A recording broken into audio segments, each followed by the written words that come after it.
یہودی ایجنٹ کے بارے میں بتائیں. یہ اسی کے بارے میں تو بتا رہا ہوں. وہ کہتے ہیں 1,40,000 انبیاء کی تعداد ہے. سستے نشے کا کوئی علاج نہیں ہے بھائی. جو شخص صحابہ کرام پر تبرہ کرتا ہے اس کے بارے میں کیا خیال ہے؟ تو بھائی حدیث پاک میں ہے، رسالت مآب علیہ الصلوۃ والسلام نے فرمایا جو صحابہ کرام کے بارے میں غلط جملہ کہے لا یقبل اللہ عدلا ولا صرفا، رب نہ اس کا فرض قبول کرتا ہے نہ اس کا نفل قبول کرتا ہے. ایک عالم حضرت اما جان عائشہ رضی اللہ عنہ کی حدیث بیان کر رہی ہیں کہ ایک رات وہ تلاش کر رہی تھی تو میرا ہاتھ ان کے پاؤں پہ لگا تو آپ کے پاؤں مبارک کی ایڑی ملی ہوئی تھی. کیا مطلب؟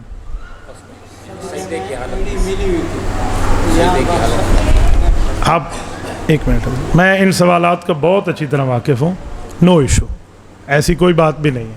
سوال یہ ہے کہ اما جان عائشہ رضی اللہ عنہ نے جس کتاب میں حدیث بیان کی ہے آپ سند سمیت اس کی بات لکھ کے دے دیں، ہم اما جان ہی سے اس کا جواب دے دیں گے. خالی فضا میں تیر مارنے والا ہمارا کام نہیں ہے. جو آپ سنو آپ ہمیں لکھ کے دے دو، ہم صفائیاں دیتے پھریں. آپ بے سند بات لے کر آئے، ہم بے سند بتائیں گے. ہمارے سر پہ قرآن رکھ کے ایک عالم نے کہا حضور پاک صلی اللہ علیہ وسلم آخری دم تک رفع دین کرتے تھے، کوئی ایک نماز بھی رفع دین کے بغیر نہیں پڑھی، اور واضح چیلنج کرتے حضور پاک نے پوری زندگی ہر نماز رفع الیدین کے ساتھ پڑھی ہے. اس عالم دین کو کہو چیلنج نہ کرے، یہی لفظوں کے ساتھ حدیث دکھا دے. جن لفظوں کے ساتھ صحیح حدیث پر یہ جملہ بول رہا ہے نا، وہی صحیح حدیث دکھا دے کہ حضور پاک نے وفات تک ساری نماز رفع الیدین کے ساتھ پڑھی ہیں. اللہ کی قسم وہ صحیح حدیث دکھا دے، اللہ کی قسم میں اہل حدیث ہو جاؤں گا. میں ممبر نبی پہ کہہ رہا ہوں، جرت کرے وہ حدیث پیش کرے، صحیح حدیث ہو. میں نہیں کہتا بخاری مسلم میں ہو، اس دھرتی کی کوئی صحیح حدیث ہو جس میں لفظوں کے رسول اللہ صلی اللہ علیہ وسلم آخری نماز تک رفع الیدین رکوع پہ فرماتے رہے، دکھا دیں.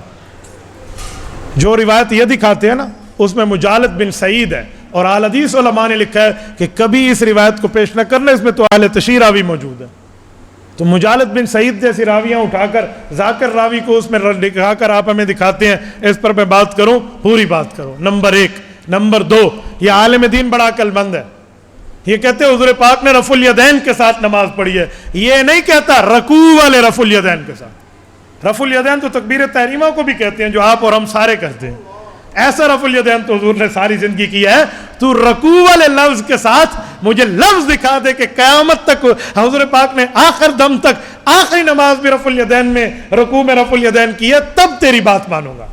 یہ سر پہ قرآن اٹھاتا ہے، مولوی ہے نا، وہ اپنی پوچھ لکائی کھڑوتا ہے تو انہوں وکھاندہ نہیں. ادھر کہتے ہیں رفع الیدین کے ساتھ نماز پڑھی ہے، وہ رفع الیدین میں رکوع کا لفظ نہیں لاتا، تو تکبیر تحریمہ بھی تو رفع الیدین ہے نا. ادھر کہا پوری بات کرو، ہم تیری چوری کے معاملات جانتے ہیں بہت اچھی طرح. تھانے دار کو پتہ ہوتا ہے کہ یہ کیس فلاں جگہ سے آیا ہے، یہ چور کس گروہ کا ہے، ٹھیک ہے نا. میں اس معاملے میں بہت اچھی طرح واقف ہوں. ہمارے علاقے میں ایک فلاں فلاں فلاں آیا ہے، اور وہ ایک اللہ والے کی بزرگ کی بات کرتا ہے کہ ٹیک لگا کے بیٹھا تھا، حضرت ابوبکر پر ساتھ ہیں، ضیافت کر رہا تھا. اس واقعے کو بیان کر کے کہتا ہے فضائل درود شریف کو آگ لگا دو. بھائی ایک بات سنیں، کرامت کس چیز کا نام ہے؟ کرامت کس چیز کا نام ہے؟ کیا قرآن کریم میں کوئی کرامت کا ذکر ہے؟ یہ کرامت ہے نا ولی کی، اس کو ایک سائڈ پہ رکھ لیں. کیا قرآن میں، حضور کی سنت میں، صحابہ میں کوئی کرامت کا ذکر ہے کہ کرامت ہو سکتی ہے؟ تو پھر یہ بھی کرامت ہے. اور اگر قرآن سنت میں کرامات نہیں ہے تو پھر ہم نہیں مانتے. آؤ قرآن کریم کھولتے ہیں. یا مریم ان لکی ھذا، حضرت مریم علیہ السلام موجود ہے. حضرت زکریا گئے ہیں، کمرہ فارغ تھا، باہر سے تالا لگایا، گئے، واپس آئے، چابی اپنے جیب میں تھی، کنڈی کھولی، باہر دیکھا پھل. یا مریم ان لکی ھذا، پھل کہاں سے آئے؟ کہا ہوا من عند اللہ، قالت ہوا من عند اللہ، یہ اللہ نے دیا. کیوں؟ کنڈی تو بند ہے، تالا لگا ہوا ہے، دروازہ بند ہے، زکریا علیہ السلام کے علاوہ کوئی اور آتا جاتا نہیں ہے، پھل کیسے آئے؟ حضرت مریم نبی تو نہیں ہے کہ تم معجزہ کہو، حضرت مریم اللہ تو نہیں ہے کہ تم قدرت کہو. نہ ہم تثلیث کے قائل ہیں، نہ ہم تثلیث کے عقیدے کو ٹھیک سمجھتے ہیں. ہم تو انہیں اللہ نہیں مانتے، ہم تو توحید کے قائل ہیں. حضرت مریم ولی اللہ ہے نا، ولیہ ہے نا اللہ کی، تو ولی کی کرامت تو قرآن میں ہے. تو جب کرامت قرآن میں ہے تو کرامت کا انکار نہیں ہوتا. تو اس کرامت کا انکار آپ کیوں کرتے ہو؟ نعوذ باللہ اگر کرامت لکھا ہوا ہو، کرامت کا واقعہ لکھا ہوا، تم کو قرآن کو، اس کو فضائل درود شریف کو آگ میں ڈالو، یہ جو قرآن کریم کی کرامات لکھی ہوئی ہیں اس کے بارے میں تمہارا کیا خیال ہے؟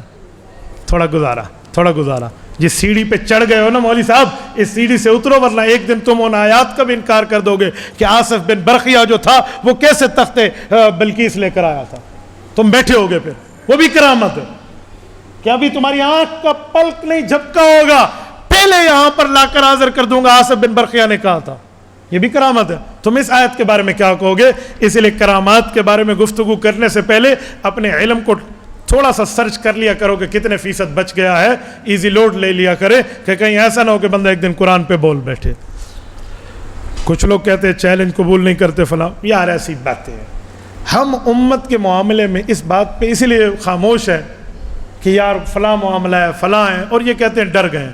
ان کو جرت ہے نا بات کرنے کی۔ مولوی جو قرآن کو آگ لگانے کی بات اس طرح کر رہا ہے، اسے کہو تھانے میں جائے، نامینیٹڈ میری اجازت نامہ لے، کیونکہ مناظرے پہ پابندی ہے نا، نامینیٹڈ میری اجازت نامہ لے، اور میں نہ ہوں، مجھے نہ کہنا تم دیوبند کی نسل ہو۔ تمہیں شوق ہے نا، میں تمہیں دن کو تارے چھوڑو، رات کو سورج دکھانا جانتا ہوں، لیکن ہمیں چھیڑو نہیں اس مسئلے کو۔ چیلنج کرتا ہے بھئی، مناظرے پہ سرکاری طور پہ پابندی ہے، جیسے کسی کے پاس پستول ہو نا تو بغیر لیسنس کے وہ نہیں رکھ سکتا، تو ایسے مناظرہ ہے نا بغیر اجازت نامے کے وہ نہیں کر سکتا۔ یہ چیلنج کرتا ہے، اسے کہو چیلنج تمہارا تو اجازت نامہ بھی تم لو، اجازت نامہ تم لے لو، دوسرے دن ہم آ جائیں گے، ہم سے بات کر لینا، دا گز دا میدان۔ لیکن یہ ایسے بے ایمان ہیں، یہ آپ کو 2 نمبر پستول رکھوا کے پولیس بھجوائیں گے۔ بھائی ہم 2 نمبر ہی نہیں کرتے، ہمارے پاس اسلحہ ہوگا، لیسنس یافتہ ہوگا، ہمارے پاس گاڑی ہوگی، اوریجنل ہوگی، ہمارے پاس جو چیز ہوگی اصل ہوگی۔ ہم اصل دین کے ماننے والے ہیں، نقل دین کے ماننے والے نہیں ہیں۔ چیلنج کرتے ہو، مناظرے کی اجازت نامہ بھی تم لے دو، تم پاول پور نہیں، تم پہاڑ پور کہو گے، میں پھر بھی آ جاؤں گا۔ کوئی پہاڑ تے چڑھ کے پہاڑ پور ہی پہنچنا ہوئے نا، اسی پھر ہی پہنچ جانے۔ اور دسو مفتی صاحب، آپ انجینئر مرزا کو لگام دیں، وہ صحابہ کرام پر تو بھائی انجینئر مرزا کو لگام دیں گے حکومت والے، اس کے خلاف FIR اٹک کے علماء نے درج کرا دی ہے توہین صحابہ پہ، 295/1 کی درخواست توہین مذہب کی جمع ہو گئی ہے۔ تو آپ حکومت وقت سے کہیں وہ کریں۔ اس وقت سرحد میں اور پنجاب میں جن کی حکومت ہے آپ کو بہت اچھی طرح پتہ ہے وہ کون لوگ ہیں، آپ اپنے یاروں سے کہیں نا کہ آپ باقی علماء کے خلاف تو جمع کرنے پہ بیٹھے ہیں، انہوں لگام دو نا، ہم تو FIR ہی کرا سکتے ہیں، وہ ہم نے کرا دی ہے، تو اس کے بعد اپنا معاملہ دیکھیں۔ بات کرتا ہی نہیں علماء سے، کردہ کیوں ہے حضرت؟ المحند علی المفند پر دیوبندی مناظرہ کیوں نہیں کرتے؟ وہ گھر سے بھی نہیں نکلتا تھا جب علماء گئے ہیں۔ مولانا عبدالغفار صاحبی رحمہ اللہ وہاں پہنچے تو انہوں نے گھر کا دروازہ ہی بند کر دیتے ہیں۔ مولانا مصعب عمیر حسینی وہی بیٹھے ہیں جیل میں، انہوں نے کہا جی مجھ سے بات کر، جی میں تم سے بات نہیں کرتا۔ جی کیوں؟ سارے منہ تے کو پیپٹ بیٹھے، بھائی بول بین بیٹھی ہے، چاک پیسی آجا، ہاں کیوں بات نہیں کرتے؟ ایسی جھوٹ موٹ آپ لگا کر دنیا میں کام بنا کے بیٹھے ہیں، 2-4 بندے سامنے رکھو اور بات کرنا شروع کر دو۔ آج تک وہ مسجد میں جمعہ نہیں پڑھتا، میں نے اس کی جمعے کی ویڈیو دیکھی، ایک بیٹھک میں جمعہ پڑھ رہا تھا، ٹھیک ہے، جس کو مسجد نہ ملے جمعہ پڑھنے کے لیے بیٹھک ملے، آپ اس کو کہ اور یہ جو انجینئر والے ہیں نا، یہ بلیک فالوورز ہیں، ان کے اندھے ہیں۔ کیوں؟ ان کو اتنا تو پتہ ہے کہ گھی والے سے گھی ملتا ہے، دودھ والے سے دودھ ملتا ہے، شو روم سے گاڑیاں ملتی ہیں، اتنا پتہ ہے۔ انہیں یہ نہیں پتا کہ دین عالم دین سے ملتا ہے، یہ دین انجینئر سے لینے چلے جاتے ہیں، اور انجینئر سے انجینئری ملتی ہے، تھلی سیدھی ہے یا گلی ٹیڑھی ہے، اس چھت پہ کتنے سیمنٹ کی بوریاں لگیں گی، کتنے ریت کے ٹریکٹر لگیں گے، کتنی بجلی کے ریڑے لگیں گے، یہ اس سے پوچھ لو۔ دین پوچھنا ہو تو دینداروں سے پوچھ لو۔ اور اگر انجینئر کے ساتھ عالم ہوتا نا تو پھر بھی بات تھی، وہ صرف انجینئر ہے، نرا انجینئر، ٹھیک ہے، وہ عالم نہیں ہے ساتھ۔ ہاں عالم ہو، مثلا حضرت پیر ذوالفقار احمد نقشبندی دامت برکاتہم العالیہ عالم بھی ہے، انجینئر بھی ہے، ہم نے کبھی اعتراض کیا؟ وہ صرف انجینئر ہے بھائی، تھلی سیدھی ہے یا نلی سیدھی ہے یہ اس سے پوچھ لو، مذہب اس کو پتہ تھا نہیں ہے۔ مجھے تو کسی نے کہا الیکٹریکل کا اس نے وہ کیا ہے، ڈپلومہ کیا ہے، تو اس سے گھر میں بجلی کے بٹن ٹھیک کروا لو، وہ اس کا انجینئر ہے۔ مولانا نماز میں سورۃ فاتحہ، امام کے پیچھے سورۃ فاتحہ کے بعد آمین کہنا کیسا ہے؟ تو بھائی امام کے پیچھے جب آپ آمین کہیں گے، اس کے بارے میں آہستہ آمین کہہ دیں تو زیادہ بہتر ہے۔ کیوں؟ سنیں، قرآن کریم میں اگر ہم تلاش کریں کہ آمین کا لفظ ہے تو نہیں ہے، پورے قرآن میں آمین کا لفظ نہیں ہے. آمین کا لفظ حدیث میں ہے، اور جس حدیث میں آمین کا لفظ ہے ساتھ جملہ بھی لکھا ہوا ہے کہ آمین کیا چیز ہے. قال عطا آمین دعاؤن، صحیح بخاری میں ہے کہ آمین دعا ہے. تو قرآن سے پوچھو کہ دعا کیسے ہونی چاہیے، تو قرآن کہتا ہے ادعوا ربکم تضرعا وخفیا، دعا کا اچھا طریقہ یہ ہے کہ آہستہ مانگ لو، تو اس لیے آمین آہستہ کہنی چاہیے. باقی امام کے پیچھے سورۃ فاتحہ پڑھنی چاہیے. بھائی میرا ایک سوال ہے، آپ کہتے ہو امام کے پیچھے سورۃ فاتحہ پڑھنی چاہیے، میں ایک جملہ آپ کی خدمت میں کہتا ہوں. یہ جو قرآن کریم ہے اس کی سورت نمبر 7 سورۃ اعراف ہے، آیت نمبر 204 ہے. اس آیت کا کبھی ترجمہ تو آپ کسی عالم سے سمجھ لو. رب کریم فرماتے ہیں وَإِذَا قُرِئَ الْقُرْآنُ فَاسْتَمِعُوا لَهُ وَأَنصِتُوا لَعَلَّكُمْ تُرْحَمُونَ، کہ جب قرآن کریم پڑھا جائے تو دو میں سے ایک کام کرنا، غور سے سننا اور زبان کو بند کرنا. لعلکم ترحمون، تب تمہارے اوپر رحمت کی جائے گی. حضرت امام احمد بن حنبل رحمہ اللہ فرماتے ہیں اجمع العلماء علی ان هذه الآیہ نزلت فی الصلاۃ، فرمایا علماء اسلام کا اس بات پہ اتفاق ہے کہ آیت نماز کے بارے میں اتری ہے. تو جب نماز کے بارے میں اتری تو قرآن کہتا ہے جب قرآن پڑھا جائے تو خاموش رہو اور کان لگا کر سنو، اللہ نے پڑھنے کا حکم نہیں دیا. تو اس مسئلے پہ آپ قرآن پیش کیوں نہیں کرتے، حدیث پیش کیوں کرتے ہیں؟ میرا پہلا سوال، قرآن تو پیش کر دو. اس مسئلے پہ تو آپ قرآن کریم کو ہاتھ ہی نہیں لگاتے، سیدھا حدیث پہ جاتے ہو. اچھا چلو میں تمہارا شوق پورا کیے دیتا ہوں، حدیث پہ چلے جائیں. حدیث صحابی سے سمجھیں یا وہابی سے سمجھیں، مسئلہ پھر وہی آ جائے گا. ہم وہابی والے نہیں ہیں، ہم صحابی والے ہیں. حضور ہمیں صحابہ کے حوالے کر کے گئے ہیں، وہابہ کے حوالے کر کے نہیں گئے. اللہ کے رسول نے صحابہ کرام کو جو سمجھایا صحابہ نے ہمیں وہ بتایا. حضرت جابر فرماتے ہیں امام کے پیچھے سورۃ فاتحہ والی بات نہیں ہے، فرمایا جو پیغمبر کی حدیث سورۃ فاتحہ والی ہے انما اذا کان وحدہ، یہ اکیلے نمازی کو حکم ہے، مقتدی کو نہیں ہے. تو اس لیے صحابہ کی بات مان لو، اعتراض ختم ہو جائے گا. نماز کی حالت میں سینے پہ ہاتھ رکھنے کو آپ غلط کہتے ہیں، حالانکہ قرآن کریم ہے، قرآن کریم کو تو آپ سینے پہ ہاتھ رکھ کے اٹھاتے ہیں. سبحان اللہ. کل آپ کہیں گے بنیان تو آپ سینے پہ پہنتے ہیں، جی سینے پہ ہاتھ رکھ لو. کیسی شادی دلیل ہے دنیا میں. خدا کے بندے نماز اس لیے سینے پہ ہاتھ رکھتے ہیں کہ جو ہے نا کیا کہتے ہیں، قرآن سینے پہ ہم اٹھاتے ہیں تو حدیث پاک میں ہے کہ قرآن تو دل کے اندر ہوتا ہے، لہٰذا کل ہاتھ دل کے اندر ڈال دینا، قرآن تو دل کے اندر ہوتا ہے. کیا خیال ہے؟ اس دھرتی پر میں بعض اوقات حیران ہو جاتا ہوں، ایسی ایسی نماز. حجت اللہ فی الارض مولانا محمد امین صفدر اکاڑوی نور اللہ مرکزہ فرماتے تھے ایک بچہ بیٹھا تھا اور ایک آدمی سینے پہ ہاتھ رکھ کے پڑھنے لگا تو بچے نے عجیب سا تبصرہ کیا. اس نے کہا تو بیبے کو نماز سیکھی ہے، تو نے بیبے سے نماز سیکھی ہے. تو کیسی باتیں کر رہے ہیں آپ دنیا میں. ایک شخص نے مجھے کہا مولانا ہم سینے پہ اس لیے ہاتھ باندھتے ہیں کہ ناف کے نیچے جو جگہ ہے نا یہ سطر ہے، تو ہم سطر والی جگہ پہ ہاتھ نہیں باندھتے، ہم پاک جگہ پہ ہاتھ باندھتے ہیں. میں نے کہا چلو ابھی میں مرد عورت کا فرق نہیں کرتا، لیکن ایک بات پوچھتا ہوں، اتحیات میں ہاتھ کہاں رکھتے ہو؟ کہتے ہیں ران پر. میں نے کہا ران سطر ہے؟ کہتے جی ہاں. میں نے کہا ادھر کیوں رکھتے ہو؟ اتنا ہاتھ رکھ کے اشہد اللہ الہ. ٹھیک ہے، سادہ دلیل ہے. یہی بات پیش کر کے بیٹھے ہوئے تھوڑا سا گزارا کرو اور معاملے. کبھی امام کعبہ کی ویڈیو دیکھ لو کہ امام کعبہ اس مسئلے پہ ہاتھ کہاں باندھتا ہے، فیصلہ ہو جائے گا. دو ہی روایتیں ہیں، یا ناف کے اوپر یا ناف کے نیچے. تو ناف کے نیچے والی روایت کو حضرت علی نے سنت فرمایا ہے. ان من السنہ وضع الکف علی الکف فی الصلاۃ تحت السرہ. یہ تحت السرہ کا لفظ سنن نبی داؤد اسی میں ہے جو سعودیہ سے چھپ کے آئی ہے. الکتب ستہ آپ اٹھائیں جو سعودیہ سے چھپی ہے، اس میں تحت السرہ کا لفظ ہے کہ آپ ناف کے نیچے باندھیں. یہ حضرت علی نے سنت بتائی ہے، اس لیے ہم اس پہ ہاتھ رکھتے ہیں. اللہ اللہ خیر صلی اللہ. جب سب کچھ قرآن حدیث میں ہے تو اماموں کی تقلید کیوں ہے؟ بھائیو میں نے یہی کہا کہ سب کچھ قرآن حدیث میں ہے، لیکن سمجھیں گے کس سے؟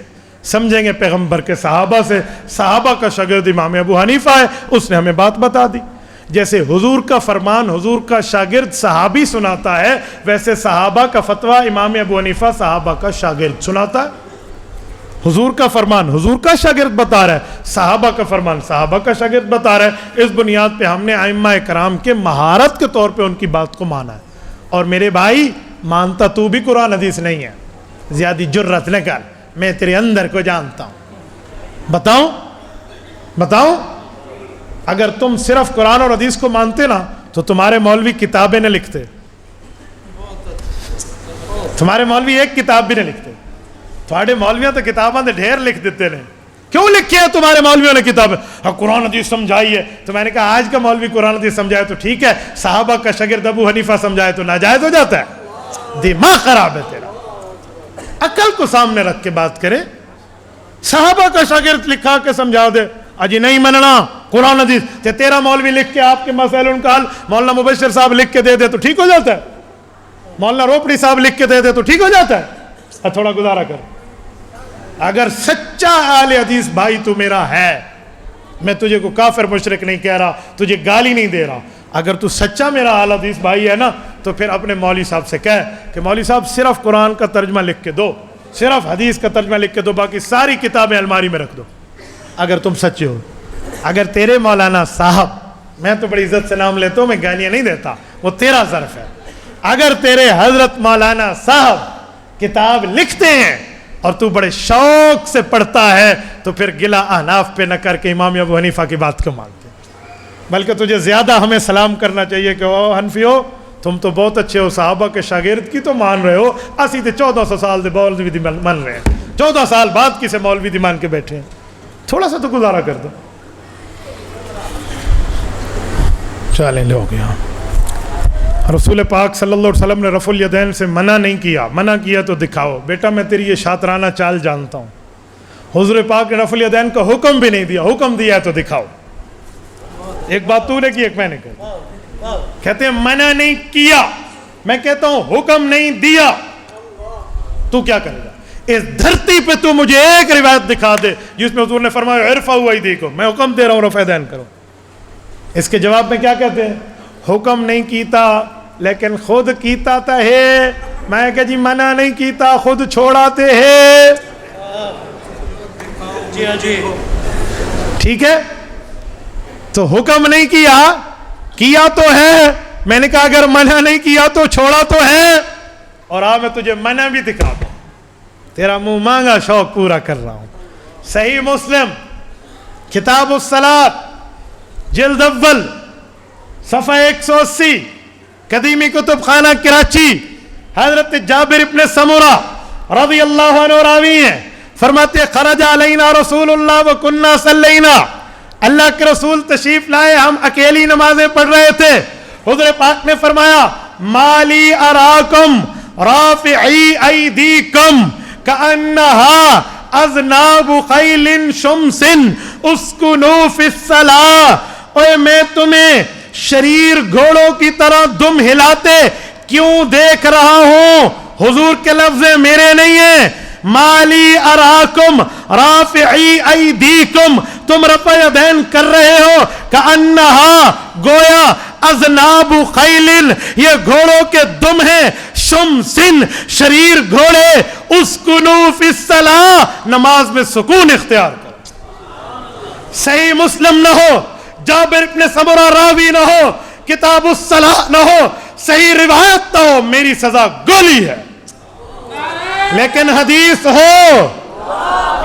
ہو صحیح ہو, پیغمبر کا صحابی جابر ابن سمرہ راوی ہو تو پھر ماننا.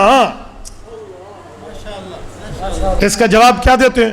امام نووی نے فرمایا تھا یہ روایت تو سلام والے رفع الیدین پہ ہے. میں نے کہا اے تم کہتے ہو اللہ اللہ رسول کی مانیں گے کسی اور کی نہیں. امام نووی اللہ اللہ کا رسول ہے, المتوفى 776 ہجری. بات کرتے ہو امام نووی رحمہ اللہ, امام ابو حنیفہ کے پورے 600 سال بعد آنے والے ایک مولوی کی بات تم نے مان لی. رسول اللہ نے تو لفظ یہاں سلام کا نہیں دیا, یہاں سلام والی روایت دوسری ہے, مکمل نماز والی روایت الگ ہے. اچھا بات ماننی تھی امام نووی کی, تو امام نووی نے تو صحابہ کو دیکھا بھی نہیں ہے. جس نے دیکھا ہے وہ پیغمبر کا صحابہ کا شاگرد ابو حنیفہ ہے, اس کی مان لیتے. اگر امتی کی ماننی تھی اس کی مان لیتے. تھوڑا سا گزارا. مولا علی قاری رحمہ اللہ نے اسی جگہ پہ لکھا ہے رواہ مسلم و یفید النسخ. میرے دوستو اس لیے منع والا جملہ کم از کم مجھے نہ کہنا. PhD in Arabic, PhD in Arabic language. ان کا ایک مناظر آیا تھا مجھ سے 2014 میں گفتگو کرنے. آپ یوٹیوب پہ لکھے مفتی عبدالواحد قریشی ترک رفع دین مناظرہ, آپ کو آگے ملے گا. 1 گھنٹے سے زائد وہ میرے سامنے یوں تڑپتا رہا بیچارہ, اس حدیث کا وہ جواب نہ دے سکا. مجھے کہتا تھا اس کا ترجمہ ہاتھ ہلاؤ. میں نے کہا ایک منٹ, رافعی ایدیکم, اب ترجمہ کر رفع یدین. نہیں کرتا تو میں نے پین نکالا, میں نے کہا اب کر دے. کرتا تو پھنستا. جدھر دیکھتا ہوں ادھر موت ہی موت ہے. ٹھیک ہے یار, لوگ تو کہتے ہیں نا ادھر تو ہی تو ہے. میں تمہیں عشق نہیں, محبت نہیں, میں تمہیں مسئلہ سمجھا رہا ہوں. تو جدھر دیکھتا ہوں ادھر موت ہی موت ہے, تو کیا ترجمہ کر دو. 1 گھنٹے کے بعد کہا جی کل آؤں گا. میں نے کہا بڑے عقل مند ہو, قیامت کو بھی کل قیامت کہتے ہیں, اس سے پہلے تُونے نہیں آنا, اور وہ واقعی نہیں آیا. تو اس لیے تھوڑا سا گزارا, اس جیسے اڑنگی والے سوال مجھ سے نہ لکھنا. میں تمہارے گھر سے آیا ہوں, اندر کو جان کے آیا ہوں, بائی پاس سے نہیں آیا, انڈر پاس سے آیا ہوں.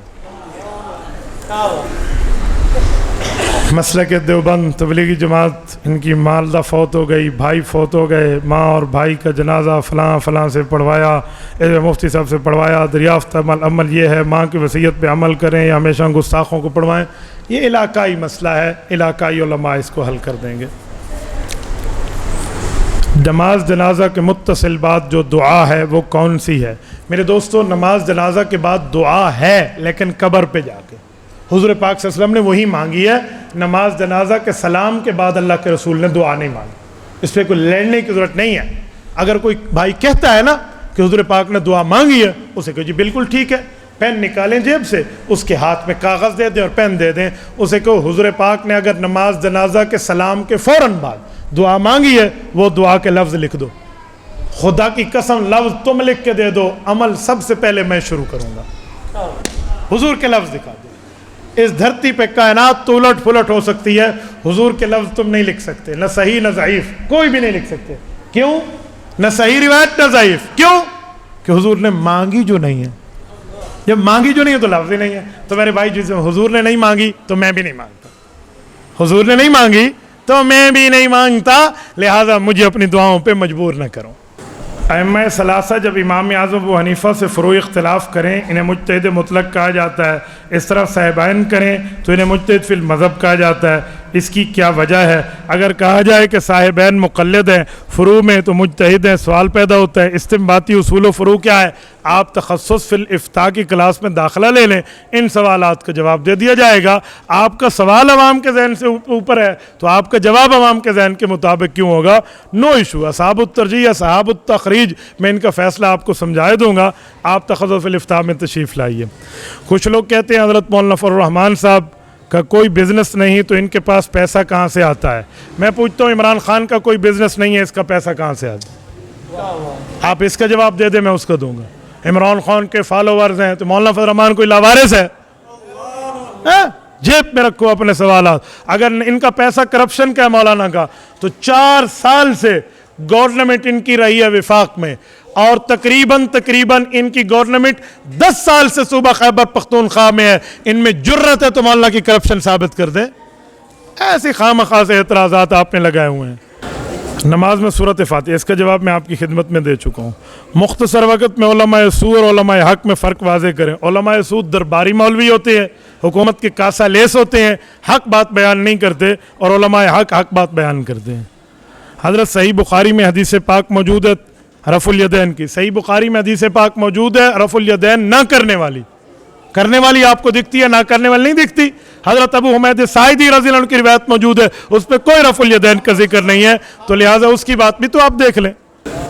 فرض نماز کے بعد اجتماعی دعا, فرض نماز کے بعد اجتماعی دعا کو ثبوت ہے باقاعدہ حدیث پاک. اگر آپ نے دیکھنی ہو تو 6 حدیثیں مولانا یوسف بن نوری رحمہ اللہ نے معارف السنن میں لکھ دی ہیں, آپ اس کو بھی دیکھ لیں. ناف کے نیچے ہاتھ باندھنے کی, میں نے آپ کی خدمت میں حضرت علی کی روایت ابھی پڑھ دی ہے. حضرت مولانا فضل الرحمان صاحب دامت برکاتہم کا رافضیوں سے اتحاد ہے, صحیح ہے تو کر لینا چاہیے, یہ نہیں ہے. حضرت مولانا فضل الرحمان دامت برکاتہم العالیہ عالم ہیں, علماء کرام کے قائد ہیں, انہیں مکمل تفصیلات کا علم ہے کہ اس سے کس طرح کیا جا سکتا ہے, کس طرح نہیں کیا جا سکتا. سارے معاملات سے مولانا واقف ہے, اس لیے آپ مولانا کے برابر کے ہیں تو اعتراض کریں, ان سے کم ہیں تو آپ بات کو مان لیں.